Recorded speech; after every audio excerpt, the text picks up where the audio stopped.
नमस्कार, मैं विनोद सोलंकी और आज हम मैथमेटिक्स के व्यापम में पूछे गए प्रश्नों को हल करेंगे। तो चलो प्रश्न देखते हैं। तो हमारा पहला प्रश्न दिया है, तीन संख्याएं क्रमशः 3, 4, 5 के अनुपात में है एवं उनका लासा 2400 है, तो उनका मासा क्या है। तो हमें तीन संख्या दी गई है, यानी पहली संख्या, दूसरी संख्या और ये हमारी तीसरी संख्या। पहली संख्या हमारी 3, दूसरी संख्या हमारी 4 और तीसरी संख्या हमारी 5। इन संख्याओं का लासा दिया कितना 2400। तो अगर हम इन संख्याओं का लासा निकालते हैं यानी एलसीएम निकालते हैं तो एलसीएम आता है इनका कितना 60 और रियल में एलसीएम दिया कितना 2400। इसका मतलब है कि ये 60 यूनिट का मान आ गया कितना 60 यूनिट बराबर है कितना 2400। तो इसको कैंसिल करते हैं, 0 से 0 इसको काटते हैं तो 6 चौक को 24 यानी 40। तो यानी 1 यूनिट का मान आ गया कितना 40। तो यानी अब देखते हैं, तो 40 का गुणा करते हैं कहाँ, यहाँ पर। तो यहाँ पे करते हैं क्या 40 का गुणा, यहाँ भी करते हैं क्या 40 का गुणा, यहाँ भी करते हैं 40 का गुणा। तो फिर अब निकालना हमको क्या मासा। तो मासा निकालेंगे तो मासा वह संख्या होती है जो कॉमन संख्या होती है। तो इन तीनों संख्याओं में हमें कौन सी संख्या कॉमन दिख रही है, वही हमारा मासा है। तो इन तीनों संख्या में 40 कॉमन है, तो मासा मतलब HCF। तो HCF आ गया इनका क्या 40। तो 40 इस क्वेश्चन का राइट आंसर हो जाएगा। तो चलो नेक्स्ट क्वेश्चन देखते हैं। तो हमारा क्वेश्चन दिया गया है, मूलधन 1000 रुपये का 5% प्रतिवर्ष ब्याज की दर से 3 वर्षों के लिए साधारण ब्याज एवं उसी मूलधन पर 5% प्रतिवर्ष ब्याज की दर से 4 वर्षों के लिए साधारण ब्याज का अंतर क्या होगा। तो हमें इस प्रश्न को हल करना। तो देखते हैं कैसे करते हैं। तो सबसे पहले आपको एक सिंपल सा फॉर्मूला पता होना चाहिए, यानी साधारण ब्याज का। तो साधारण ब्याज का फॉर्मूला होता है क्या, यानी साधारण ब्याज बराबर होता है क्या, मूलधन इंटू दर इंटू समय अपॉन 100। ये साधारण ब्याज का सिंपल सा फॉर्मूला होता है। तो हमें इस फॉर्मूले में इसको जमा देंगे, हमारा आंसर आ जाएगा। हमें चाहिए क्या साधारण ब्याज में अंतर, इन संख्याओं को इस सूत्र में जमाना। तो यहाँ पे दिया कितना मूलधन दिया कितना 1000, फिर कह रहा है 5% यानी 5/100 3 वर्ष के लिए। फिर कह रहा है उसी मूलधन का यानी 1000 रुपये का 4% 4 वर्ष के लिए साधारण ब्याज का अंतर बताना, यानी हमें इसका अंतर ज्ञात करना। तो 2 0 से 2 0 कैंसिल हो जाएगी, 2 0 से 2 0 कैंसिल हो जाएगी, 5 या 15 वही हो जाएगा कितना 150 माइनस 4 चौक 16 और 160। इनका अंतर लेते हैं तो अंतर आ गया क्या 10। यही हमारा इस क्वेश्चन का राइट आंसर है। यदि आपको लग रहा होगा कि ये माइनस का 10 आएगा तो साधारण ब्याज कभी माइनस में नहीं आता, तो यहाँ से 10 वाला ऑप्शन सही हो जाएगा। तो चलो नेक्स्ट क्वेश्चन देखते हैं। तो हमारा क्वेश्चन दिया है, यदि किसी भिन्न के अंश को 50% बढ़ाया जाता है एवं भिन्न के हर को 50% घटाया जाता है तो परिणामी भिन्न 9/7 हो जाती है, मूल भिन्न क्या थी। तो हमें मूल भिन्न ज्ञात करना। तो चलो इसको देखते हैं। तो सबसे पहले हमें भिन्न यानी भिन्न के अंश और हर की बात करते हैं। तो हम किसी भी संख्या को भिन्न मान सकते हैं। तो यानी भिन्न हम मानते हैं, यानी भिन्न हमारी P/Q के रूप में होती है। तो इसको मानते हैं हम x और y। ये ऊपर वाली संख्या को हम बोलते हैं क्या अंश, नीचे वाली संख्या को हम बोलते हैं क्या हर। अब क्वेश्चन देखते हैं। क्वेश्चन कह रहा है कि किसी भिन्न के अंश को 50% बढ़ाया जाता है, यानी भिन्न का अंश दिया हमें क्या x को 50% बढ़ाया जाता है। तो हमेशा कोई भी संख्या 100% होती है, तो इसको अगर 50% बढ़ाएंगे तो ये हो जाएगा कितना 150%। फिर कह रहा है उसके हर को 50% घटाया जाता है, तो यानी y को 50% माइनस करेंगे तो 100 में से 50% माइनस होगा तो 50% बचेगा, घटाया जाता है तो परिणामी भिन्न 9/7 हो जाती है। इसको हमें हल करना, हमारा आंसर आ जाएगा। तो यहाँ से देखते हैं, यानी प्रतिशत से प्रतिशत कैंसिल, 1 0 से ये 0 कैंसिल, 5 से कैंसिल होगा, ये 5 एकम 5, 5 तिया 15, 3 से ये कैंसिल होगी, 3 तुरिया 9। बराबर वाली संख्या भी आपस में कैंसिल हो जाती है। तो यहाँ से बचा क्या x बराबर बचा कितना 3 अपॉन नीचे बचा क्या y बराबर में कितना 7। तो यही हमारी भिन्न होगी, ये हमारी मूल भिन्न होगी, यानी x बराबर कितना 3 y बराबर 7। तो 3/7 वाला हमारा राइट आंसर हो जाएगा, सी वाला। चलो नेक्स्ट क्वेश्चन देखते हैं। तो हमारा क्वेश्चन दिया गया है, एक पिता तथा पुत्र की आयु 10 वर्ष बाद 5 अनुपात 3 के अनुपात में होगी, जबकि 10 वर्ष पूर्व इनका अनुपात 3:1 था। पुत्र तथा पिता की वर्तमान आयु का अनुपात क्या है? तो हमें पुत्र तथा पिता की वर्तमान आयु का अनुपात ज्ञात करना। तो चलो इसको देखते हैं। यानी एक साइड लिखते हैं हम क्या, पिता, और एक साइड लिखते हैं पुत्र। इनकी आयु का अनुपात दिया है 5, अनुपात कितना दिया है 3। ये जो अनुपात है ये 10 वर्ष बाद है, यानी 10 वर्ष बाद का अनुपात है। फिर कह रहा है जबकि 10 वर्ष पूर्व, यानी 3:1, ये 10 वर्ष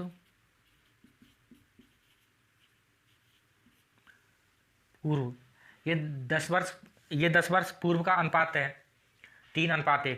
पुत्र तथा पिता की वर्तमान आयु का अनुपात हमें ज्ञात करना। तो इस क्वेश्चन को देखते हैं किस तरीके से हम शॉर्ट निकाल सकते हैं। तो इस क्वेश्चन को यहाँ पर देखिए। तो यानी इसमें क्या करना है, सबसे पहले देखना हमें क्या, यानी इनका गुणा, आपस में गुणा करना है कैंची। तो 5 एकम 5 और 3 त्रिको 9। फिर इनका निकालना हमको क्या, अंतर। तो 9 और 5 का अगर अंतर लेते हैं तो अंतर आता है कितना, 4। फिर देखते हैं यानी बाद वाले अनुपात का अंतर। तो बाद वाला अनुपात है कौन सा, 3:1। इनका अंतर लेते हैं, इनका अंतर आता है कितना, 2। फिर लगाते हैं बराबर। अब देखते हैं समय, 10 वर्ष पूर्व और 10 वर्ष बाद, यानी अब देखते हैं समय 10 वर्ष बाद और 10 वर्ष पूर्व, यानी बाद का और पहले का हमेशा समय जुड़ता है। तो ये समय हो जाएगा कितना, 20। इसको रखते हैं यहाँ पर। तो यहाँ से हमें x का मान निकल के आएगा, यानी 1 यूनिट का मान निकल के आएगा। 4 से काटेंगे इसको 5 बार, 4 पंजे 20 और 5 दूनी 10, यानी 1 यूनिट का मान निकल के आया हमारा कितना, 10। 1 यूनिट का मान आ गया 10। अब इस 10 का गुणा यहाँ करना है हमको। अगर 10 का गुणा यहाँ करते हैं हम तो ये हो जाएगा, यानी 5 इंटू कितना, 10, और ये होगा 3 इंटू 10। तो ये होगी हमारी 50 और ये होगी क्या, 30। ये 10 वर्ष बाद की आयु होगी कितनी, ये वाली, ये 10 वर्ष बाद की आयु है 50:3। हमें चाहिए वर्तमान आयु। तो वर्तमान आयु कैसे निकालेंगे, 10 वर्ष बाद की में से अगर 10 वर्ष माइनस करेंगे तो हमारी वर्तमान की निकल के आएगी। तो हमें चाहिए क्या, वर्तमान चाहिए। 10 इसमें से माइनस करेंगे, 10 इसमें से माइनस करेंगे, तो दोनों की वर्तमान निकल के आ जाएगी। तो यहाँ पर हो जाएगा कितना, 40, यहाँ पर बचेगी क्या, 20। अनुपात चाहिए तो इनको कैंसिल करें, 2 एकम 2 और 2 दूनी 4, यानी 2:1। ये हमारा पिता और पुत्र, पिता और पुत्र की आयु है 2:1। लेकिन क्वेश्चन कह रहा है पुत्र तथा पिता की वर्तमान आयु। तो पहले पुत्र की फिर पिता की। तो अगर हमें पुत्र और पिता चाहिए तो ये हो जाएगा हमारा 1:2। तो 1:2 वाला हमारा राइट आंसर हो जाएगा, यानी 1:2 वाला यही हमारा इस क्वेश्चन का राइट आंसर है। तो चलो नेक्स्ट क्वेश्चन देखते हैं। तो हमारा क्वेश्चन दिया गया है, एक माली 17,956 पौधों को इस तरह लगाता है कि जितने पेड़ है उतनी ही पंक्तियों में लगाता है, तो एक पंक्ति में पौधों की संख्या क्या है। तो जब हमको इस प्रकार के प्रश्न दिए जाते हैं तो इन प्रश्नों को हमें देखो कैसे हल करना है। यानी जितने पेड़ उतनी ही पंक्तियों की बात करता है, तो इस टाइप के प्रश्नों में हमें वर्गमूल निकालना पड़ता है। तो इसका हमें वर्गमूल निकालना है कि एक वर्गमूल संख्या क्या है। तो यानी हमें दिया है क्या, 17,956, यानी 17,956 का हमें निकालना है क्या, वर्गमूल। इसका वर्गमूल निकाल देंगे, हमारा आंसर आ जाएगा।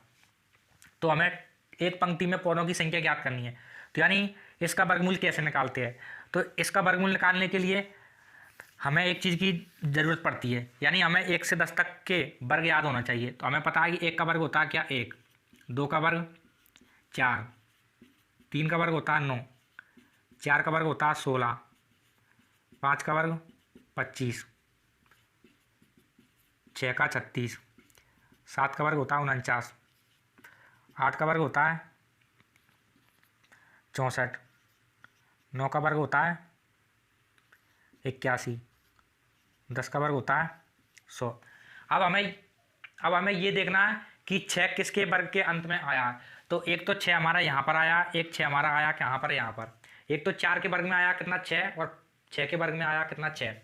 तो यानी ये लास्ट वाली संख्या या तो 4 के वर्ग में मिलेगी या 6 के वर्ग में मिलेगी। अब क्या करना, यदि हमको वर्गमूल निकालना तो एक संख्या को छोड़ते हैं, इस संख्या को छोड़ते हैं, यानी ये हमने छोड़ दिया। अब क्या देखना, अब 179 से छोटी हमें वर्गमूल संख्या ज्ञात करनी है।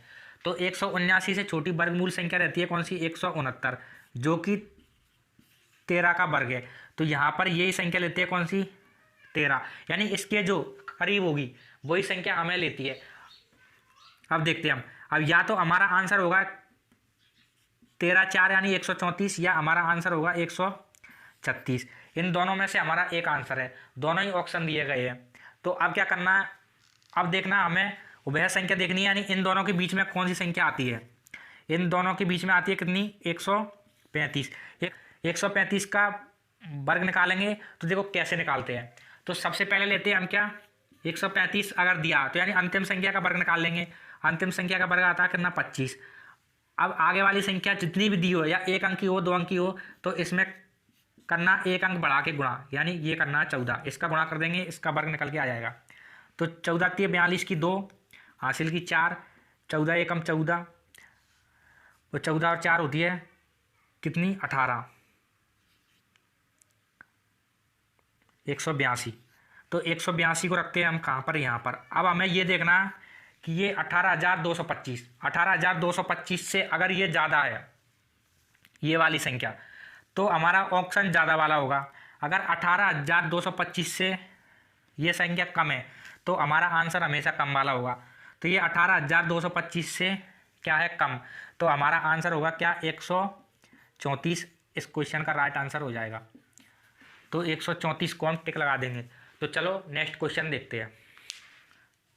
तो हमारा क्वेश्चन दिया गया, कोई मूलधन 4 वर्ष बाद 600 रुपये हो जाता है और 6 वर्ष बाद 650 रुपये हो जाता है, तो प्रति वर्ष ब्याज की दर ज्ञात करना। इसमें दिया हो जाता है, हो जाता है इसका मतलब है कि वह, अगर मेरे पास 200 रुपये है, मेरे पास 200 रुपये है, मैं कह रहा हूँ कि वह 3 वर्ष बाद 250 रुपये हो जाते हैं, यानी 200 रुपये थे और 250 रुपये हो जाते हैं। इसका मतलब है कि मुझे 50 रुपये क्या मिला है, ब्याज मिला है। तो ये इसी टाइप का प्रश्न दिया गया, यानी 6 वर्ष बाद 650 हो रहे हैं, 4 वर्ष बाद 600 रुपये हो रहे हैं। तो हमें सबसे पहले, यानी ज़्यादा वर्ष बाद जो हो रहा है उसे हम पहले लिखते हैं। तो 6 वर्ष में हमारी राशि होगी कितनी, 650 रुपये, और ये राशि 4 वर्ष में कितनी होती है, 600 रुपये। अब हमें ज्ञात करना है कि 2 वर्ष में, यानी 4 वर्ष से 6 वर्ष, यानी 2 वर्ष में कितने रुपये बढ़े थे। तो इसका निकालते हैं क्या, डिफरेंस। तो यानी यहाँ लिखते हैं 2 वर्ष, 2 वर्ष में अंतर आता है क्या, 50, यानी 2 वर्ष में कितने रुपये बढ़े, 50। इसको अभी मिटाते हैं। 2 वर्ष में बढ़े क्या, 50। तो 1 वर्ष में कितने बड़े होंगे, तो 1 वर्ष में बड़े होंगे कितने, 25। 1 वर्ष में 25 बड़े हैं। अब कह रहा क्वेश्चन, 4 वर्ष में 600 रुपये होते हैं और 6 वर्ष में 650 होते हैं।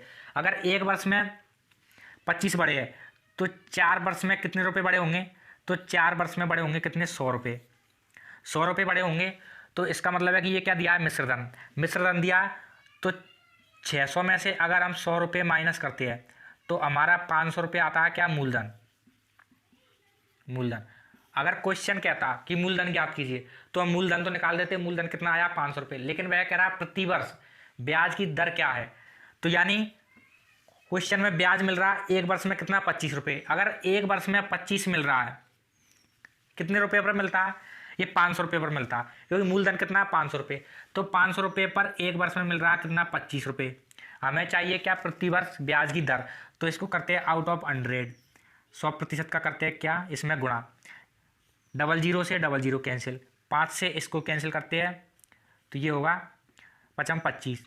तो यानी 5% इस क्वेश्चन का राइट आंसर हो जाएगा।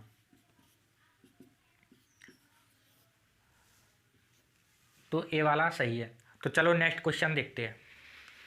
तो हमारा क्वेश्चन दिया गया, यदि m का 10% n के 20% के समान है तो m अनुपात n बराबर है। तो इसको हमें ज्ञात करना, यानी जहाँ पर दिया क्या, का के की, ये दिया होता है, इसका मतलब गुणा होता है। तो यानी m का 10%, m का अगर 10% निकालते हैं तो प्रतिशत मतलब अपॉन 100। फिर कह रहा n के 20% के समान है, समान मतलब बराबर है। तो यहाँ पर देखेंगे n का कितना, 20% बराबर है। समान मतलब बराबर है, इसको हल कर देंगे हमारा आंसर आ जाएगा। तो यानी बराबर वाली संख्या कैंसिल हो जाती है, तो 100 से 100 कैंसिल, इधर से ये कैंसिल, तो यहाँ से देखते हैं यानी m बराबर यानी 1m, तो यहाँ पे हम 1m लिख सकते हैं, यहाँ पर है 2n, हमें चाहिए m अनुपात n।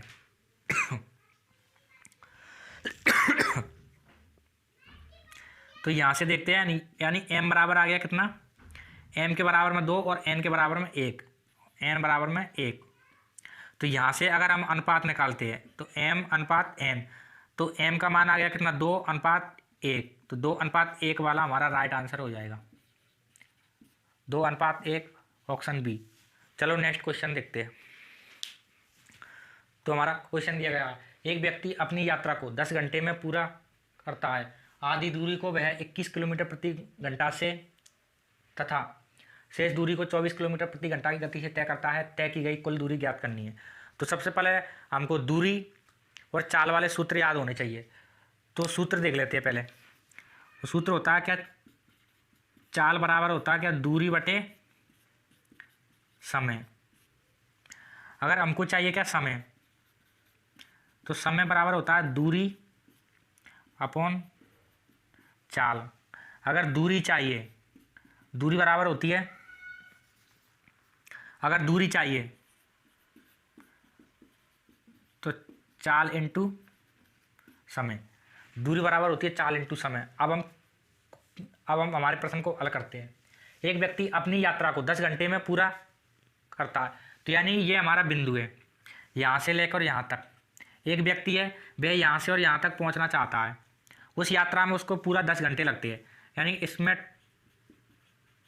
टोटल समय लगता है उसको कितने, 10 घंटे, यानी यहाँ से यहाँ तक। फिर कह रहा है आधी दूरी को वह 21 किलोमीटर प्रति घंटा, यानी आधी दूरी होगी कहाँ पर, यहाँ पर, इधर चला वो कितना 21 किलोमीटर प्रति घंटा, शेष दूरी को 24 किलोमीटर प्रति घंटा, तो शेष दूरी को चला वो 24 किलोमीटर प्रति घंटा की गति से तय करता है, तो कुल तय की गई दूरी हमें ज्ञात करनी है। तो दूरी हमें ज्ञात करनी है, हमें दिया क्या, समय, समय दिया तो हम समय वाला सूत्र लगा देंगे, हमारा आंसर आ जाएगा। तो समय दिया हमें कितना, 10 घंटे बराबर, अब लेना हमें क्या, दूरी बटे चाल। तो दूरी हमें दी नहीं है, तो दूरी हम कुछ भी मानते हैं, यानी यहाँ से और यहाँ तक की दूरी को हम मानते हैं क्या, x, और यहाँ से यहाँ तक की दूरी को भी क्या मानते हैं, x, क्योंकि आधी दूरी ये और आधी दूरी ये। अगर टोटल दूरी निकालते हैं हम, तो टोटल दूरी हमारी x प्लस x बराबर क्या हो जाएगी, 2x। 2x हमारी क्या है, टोटल दूरी है। तो अब देखते हैं, क्वेश्चन कह रहा है आधी दूरी को वह 21 किलोमीटर प्रति घंटा, यानी x अपॉन कितना, 21, यूनिट चेंज नहीं करनी है क्योंकि 10 घंटे और यह भी प्रति घंटे में दिया है, तो x बटे 10 फिर प्लस आधी दूरी को 24 किलोमीटर प्रति घंटा, तो यहाँ पर लिखते हैं 24 यानी x अपॉन 24। अब लेते हैं इनका एलसीएम, पहले इसको हल करते हैं, तो यहाँ पर लिखते हैं क्या, 10 बराबर इनका एलसीएम लेते हैं, तो एलसीएम आता 21 इंटू 24, फिर 21 का भाग देते हैं, तो 21 से कम 21 बचा क्या, 24, तो 24 को लिखते हैं यहाँ पर और x, फिर 24 का भाग देते हैं, तो 24 से 24 कैंसिल, 21 का गुणा करते हैं इससे, तो ये होगा कितना, 21x। अब इसको इधर लेके आना, यानी 21 इंटू 24 को इसके साथ गुणा करना, तो ये होगा 21 इंटू 24 इंटू 10 बराबर, इनको जोड़ना ऊपर की संख्या को, तो 21 और 24 होते हैं कितने, 45 x। इसको इससे काटना है, तो इसको काट देंगे, 5 से कटेगा ये, 5 दूनी 10, 5 9 में 45, 3 से काटते हैं तो 3 7 21 और 3 3 9, 3 से इसको काटते हैं, 3 8 24, इधर कुछ नहीं बचा, इधर बचा x, यहाँ पर 7 8 56 और 56 दूनी होता है कितना, 112, तो x का मान आ गया हमारा कितना, 112। 112 आधी दूरी है, यानी यहाँ से और यहाँ तक की दूरी आई है कितनी, 112, इधर भी कितनी है, 112, टोटल दूरी हमारी कितनी, 2x।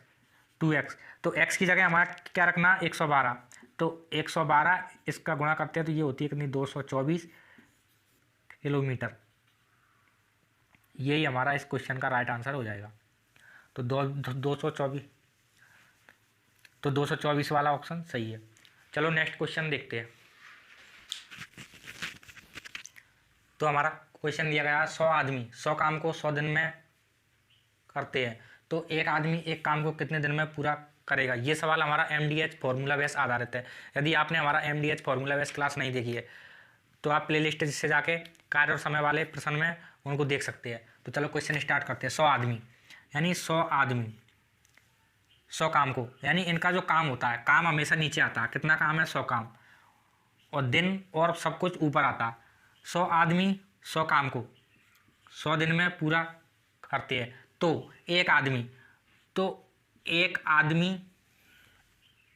एक काम को, काम कितना? एक काम को कितने दिनों में पूरा करेगा, यानी D दिनों में उसे पूरा करेगा। बराबर का निशान लगा देंगे, यानी 100 से ये 100 कैंसिल, एक से एक कैंसिल, तो यहाँ पे बचा क्या? D बराबर कितना? 100।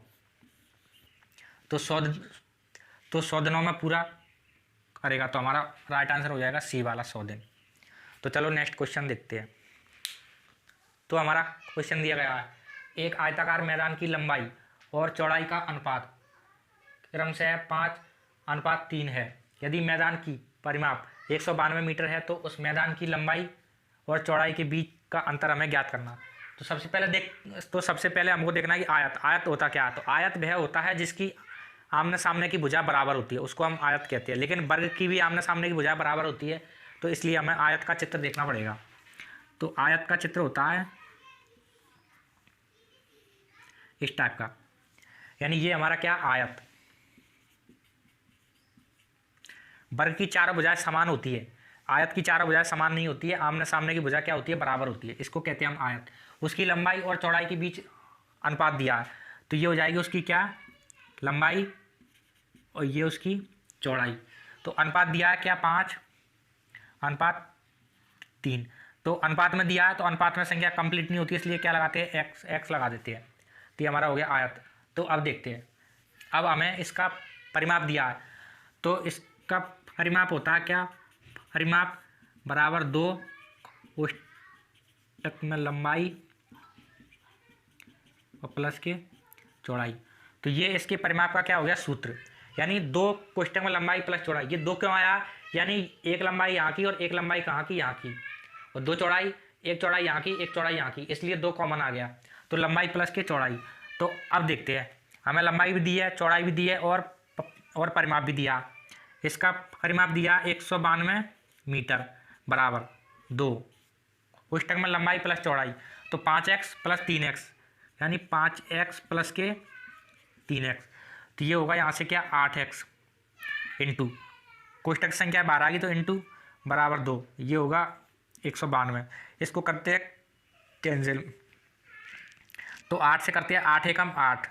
इधर देखते हैं 8 दूनी 16, यहाँ से बचेगी 3, 8 चौका 32, 2 से कैंसिल होगी, तो ये हो जाएगा कितना? 12। तो x बराबर क्या बचा? 12। हमें चाहिए तो उस मैदान की लंबाई और चौड़ाई के बीच अनुपात चाहिए। तो हमें चाहिए उस मैदान की लंबाई और चौड़ाई के बीच अंतर चाहिए। तो लंबाई भी निकाल देते हैं और चौड़ाई भी निकालते हैं। इसकी लंबाई आई है हमारी क्या? लंबाई दिया पहले से ही 5x, तो इसमें करते हैं क्या? 12 गुणा, तो 12 पंजे 60, यानी लंबाई निकल के आई कितनी? 60। इसी तरह हम चौड़ाई निकाल लेंगे। चौड़ाई दिया कितना? 3x, तो 3 इंटू 12, तो 12 3 36। इनमें पूछ रहा है लंबाई और चौड़ाई के बीच अंतर, तो इनका हमें डिफरेंस निकालना है। तो 60 में से अगर 36 जाएंगे तो ये बचेंगे हमारे कितने? 24। तो 24 इस क्वेश्चन का राइट आंसर है। तो 24 वाला हमारा सही हो जाएगा। अगर आपको वीडियो अच्छी लगी हो तो वीडियो को लाइक करें, शेयर करें, और जिन लोगों ने हमारा चैनल सब्सक्राइब नहीं किया तो वो सब्सक्राइब करें और बेल आइकन को भी दबा लें, ताकि हमारी वीडियो अपलोड होए तो आप लोगों तक संदेश पहुंच जाए। धन्यवाद।